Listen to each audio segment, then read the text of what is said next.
Hi everyone, I am just touching base with you guys to show you an idea I had for covering up some of these cracks that I have in this painting. I did not video the Dutch pour, um, but I am just showing you this process that I went through to put some silver foil over these cracks. I ended up with a lot of them in this painting, and I think I know why. It actually has to do with just a bad batch of paint, um, because I've had it with every painting that I've used this white base paint on. So here I'm using a tacky glue, Scotch brand. You can get it pretty much everywhere. I got this at, I think, Walmart or Michael's, but everybody has it. So in here I am just, taking a paintbrush and using a small amount of glue and putting it exactly where you want, or exactly where I want. One thing I will have you note is I did not use enough paint, or I just didn't put the foil on fast enough because my glue set up before I got to my foil. Um, so do a little bit, put the foil on, do a little bit, put the foil on. I did learn that pretty quickly. I also learned not to get this foil anywhere that you don't want it to go, or glue anywhere that you don't want it to go. You have to be extremely careful because anywhere there's glue and foil touches it, it's going to stay there. Well, if it's wet.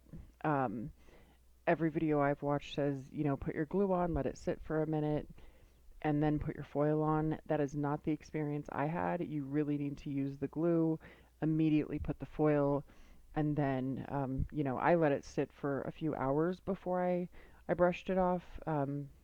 So I just used a clean, dry brush, and you just start gently brushing it off. Um, and you can see that here. I go every direction because I planned on, well, I did resin this piece, and I did not want little bits of silver foil floating wherever they wanted to go. I wanted it very precise. So, skipped over that whole process so you didn't have to watch me doing all that. But you can see all this extra silver foil that comes off of there. Um, but it really did a nice job of kind of camouflaging the cracks or making them look intentional, really. So I didn't love some of the spots on this, and see, it just, the foil didn't stick very well in certain spots, and I think it's just because I didn't put enough glue. It's definitely not that I didn't let it sit long enough, I didn't put enough glue at all. So I ended up having to do this process 3 times because I was so stingy with the glue. Um, and so you'll see a little bit more of it here where I went right over the top of the other foiling and just added to what was already there, and I didn't have any problems with this. Um, it was, just as easy the second time as the first time. And then I also saw some other spots that I obviously missed the first time around, so you'll see a little bit of that where I'm going through, and I then will just skip over to where I've already brushed some of it off and kind of the end result before I put resin on it. So it looks really pretty in on this. You can see it in the sunlight and how reflective it is and just super super shiny.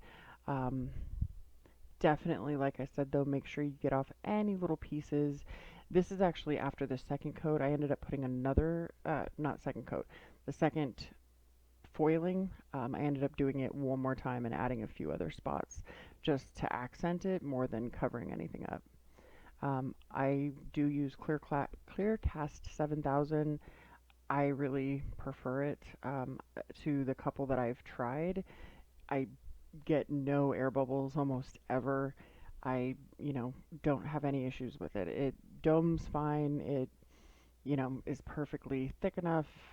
I really haven't had any problems. And the shipping is from California, so it's very quick to get to me in Phoenix. So I like that because when I order something, I really want to get it quickly. Um, so I just kind of, dump it on there, and then I'm going to take a heat gun or embossing wand, whatever you want to call it, and just warm up the resin real quick before I spread it out.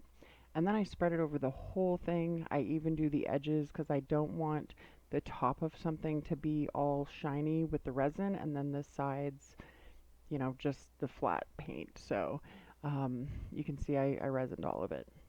And so here's the end result. The resin's still wet here, but you know, it dries pretty much the same or sets the same.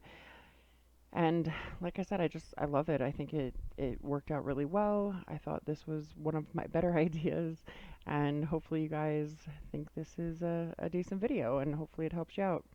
So thanks for watching, and have a great day.